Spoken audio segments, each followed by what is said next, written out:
What's up, YouTube? It's the Incredible Joe, and I'm back at it again with another video. Second video today, different car, different place. I'm right here at Mazda Rick Case here in Gwinnett County, man. So today we are doing a 2018 Mazda Miata.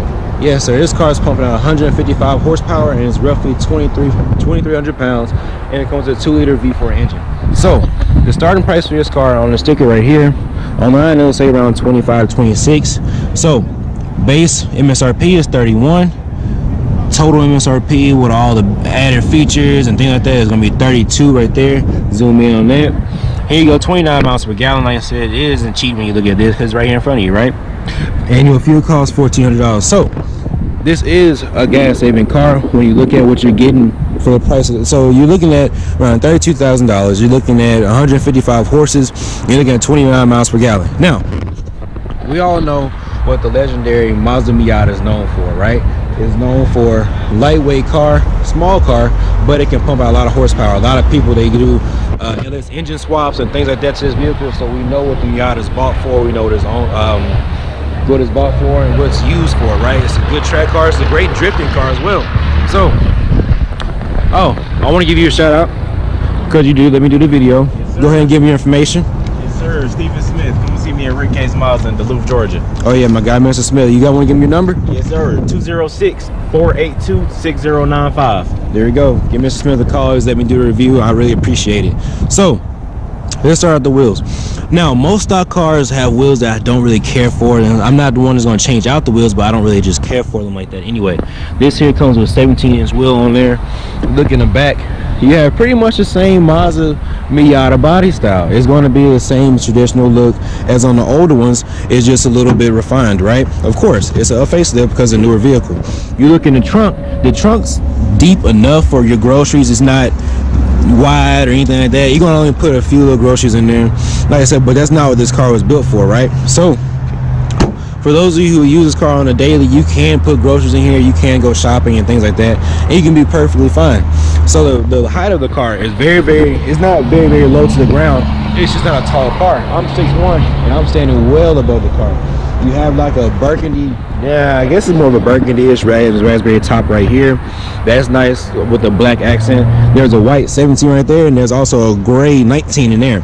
The 19 was the only one at the dealership, so I couldn't do that, but there really wasn't much of a change anyway. The front of the car is the most, I guess you can't really say different. It's the best part of the car to me. The reason I say is because it looks so mean. You look up here, and it's almost like an eyebrow that has an arch to it, right? The way you look on the hood is kind of scooping up like that right here on both sides, right? And then you have the front of the car that's coming out, and it has like the menacing look with it's almost like an eagle eye. That's what it looks like. The headlight looks more of like an eagle eye, so it's more like an angry bird in the front. I know that's more of a bad analogy, but it is what it is. It looks very mean when it's behind you, and I was just telling Mr. Steve, I saw one for the first time, the new one, a couple of days ago, like the new body style period. I haven't seen one like ever until the first time I saw one the other day, and I think the body style changed in 2016, so that's kind of crazy. The first time I seen one, but like I said, man, you have your dual exhaust. That's nice. I wish it would have been on both sides instead of one side, but it is what it is.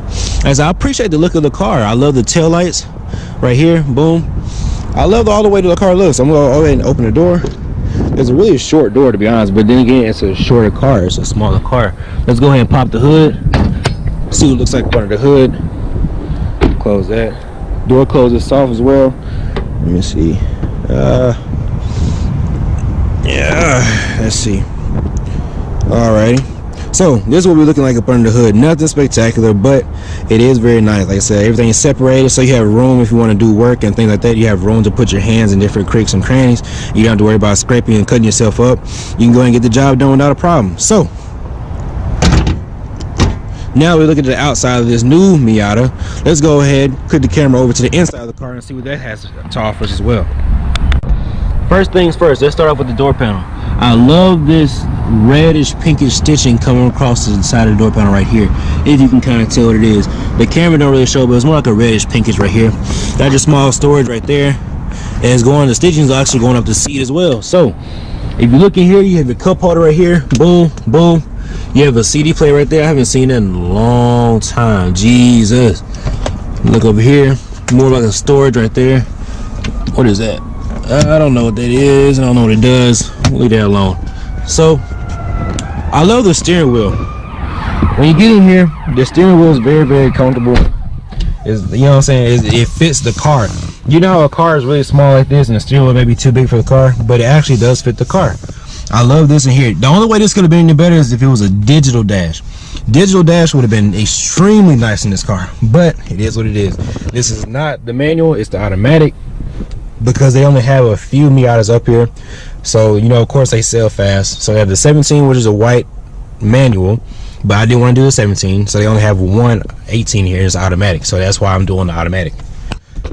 Then you look here, you have your buttons right here, you have your little twist knob. Go ahead and turn it on for you. Push and start. Has Mazda popping up right here. So to be honest with you, that's touchscreen as well. To be honest with you, I feel like they kind of took a book out of Audi's book. They took a page out of the Audi book with this right here. The way it's kind of like comes across here and the screen up there and all that kind of stuff. Some people think BMW, I say Audi, but that's just me. I love the way the vents look. It's almost like the Camaro right here, like a little fan, like right here, little vents. I appreciate that.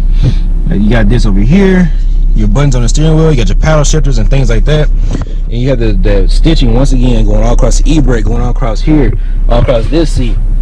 And look how we just cooped up, right? There's nothing behind. He just started up my car. It's cooped up. There's nothing behind us, no back seat, no nothing like that. So it's really like a nice feel for a car when you're driving.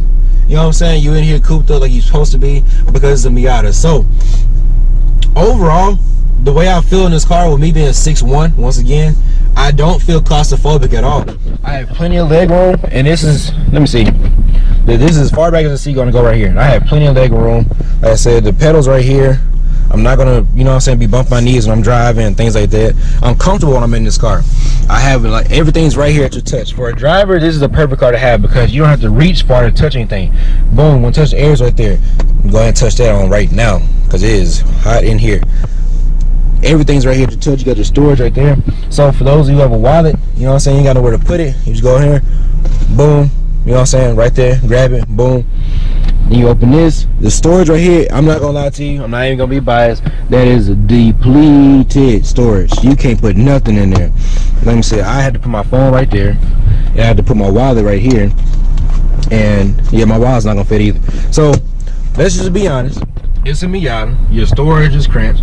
We know this, you know this, it is what it is, but you gotta think about why you're buying the car. Are you buying the car for storage and practicality, or are you buying the car because you like the way the car looks and feels and drive, and you know you're gonna have big plans planned for it in the future? So you just gotta remember why you're buying this car. You're not buying the car for the storage, you're buying the car for the performance and the look of it. It's a sleek car, it's a very nice feel. Look up here, you know what I'm saying, got your little mirror right there. Only thing is missing is the lights right here, and they should have been white LED, but it's what it is. I like the rear view right there too. The way you look back there, and like this little thing right here is kind of in your way in the small window.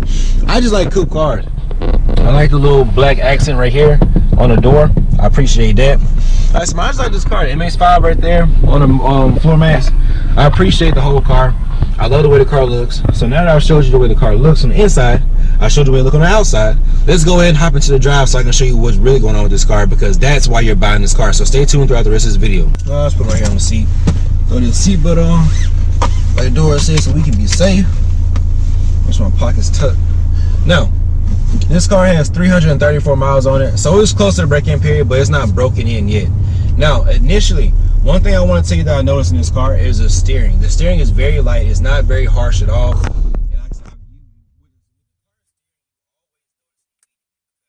Like, so let's say you're in a BMW, let's say you're in an Audi. The older ones are really heavy. Like when you're turning, it's almost like you're fighting the car. Or even if you're in an SUV, you notice that you're fighting the car. You get it, you feel it, you know what I'm saying? So I do appreciate the steering in this car. And like I said in the Toyota video that I'm doing, what I did, depending on how I post a video, whichever I want to post first, you can feel the steering in the car. It's very light, very nimble, and things like that. But this car is a track focused car. Let's be honest, it's made for the track. It's made to be able to drift and things like that. It's a drifting car. Like I say, it's not something that's going to go blazing fast, but it's a decently quick car. Let me see. Let's see what it feels like. Okay. So you do got a little bit in there, and it sounds nice too. I don't know if you guys can hear that. Let's see what I'm gonna. Okay, so what I'm gonna do now is see what the paddle shifters are like. Go ahead and get over this lane, see what's going on with it. But initially, when I'm beside other cars, like just now I'm beside other cars, I don't get that feel of I'm too low to the ground to feel comfortable. I don't have that feeling at all. I actually feel very comfortable in this car, and I could really have somebody right here in the passenger seat, and we could just kind of, you know what I'm saying, be chilling just like this. I really feel like I could. Now, what I want to do now is check out the paddle shifters. And why? Because a lot of cars, when you have paddle shifters in them, some of them are like, you tap it and it's like 1, 2, 3, 4, boom. 1, 2, 3, 4, boom. Like, it's not an immediate feel when you tap the paddle shifters, but in my car it's immediate. If I boom, boom, I can tap it and I can feel it right then and there. It's happening. But like in certain cars, like the Mustang, it's not like that. So what I'm about to do now is see what the paddle shifters are like in this car. Let's see. Alright everybody, if you watched the video this far, I really appreciate you. I want to apologize first and foremost. I got to cut some of the video out. Reason being is the GoPro audio went out. Now it's a problem that I know everybody has with the GoPro, of course, and I didn't think I'd be one of the ones that had that problem, but of course I did. I want to show you guys right quick so that you don't think I'm just lying. Let me see. I'm going to go back to where you could last hear me right here, and it just fades out. Volume on 100, it just faded out. So what I gotta do now is I'm gonna cut some of the video down. Like I said, if you wanted to go ahead and click out the video, I understand. Stay tuned for the next one. I apologize, but if you want to watch the rest of the video, I really appreciate that as well. I just wanted to go ahead and explain to you why the video was cut. So there you go. Enjoy the rest of the video. Who just simply don't care, and they feel like, well, if I want it, I'm gonna get it. You know, if you're one of those people, then hey, more power to you. But I feel like a lot of other bigger people will not want to drive this car simply because it is smaller on the inside than cars that they may be used to. But it is what it is. We can't control that, you know what I'm saying? If you're too big for the car, then I really apologize. I hate it for you because you're missing out. But as far as the rest of the car goes, the look, the feel, the drive, the sound is crazy too from this little V4 engine. The infotainment and things like that. When you look at all of that, this car gets a solid 9. Well, okay, take away the big people part, it gets a 10. But if you put that part in there, because my videos are for everybody, not one person, when you put that part in there, then it's a 9. So it's a solid car. I stand on that most definitely. I appreciate my guys here at Mazda Rick Case for letting me do the video once again. So it is what it is. It's like, subscribe, comment, share, hit the notification bell so you can get these videos first. You can like first, you can comment first, you can do all that stuff first, and keep supporting the channel because I appreciate every last one of y'all for that. It's the Incredible Joe. Stay tuned for the next video. I'm gonna try to post videos more frequently, like some of my work schedule kind of get me tied up, but it is what it is. We all got to do it. So I appreciate y'all once again. Stay tuned throughout the next video. I got some crazy content coming out with some crazy cars, some crazy people. So stay tuned. I'll see you guys on the next one. Peace.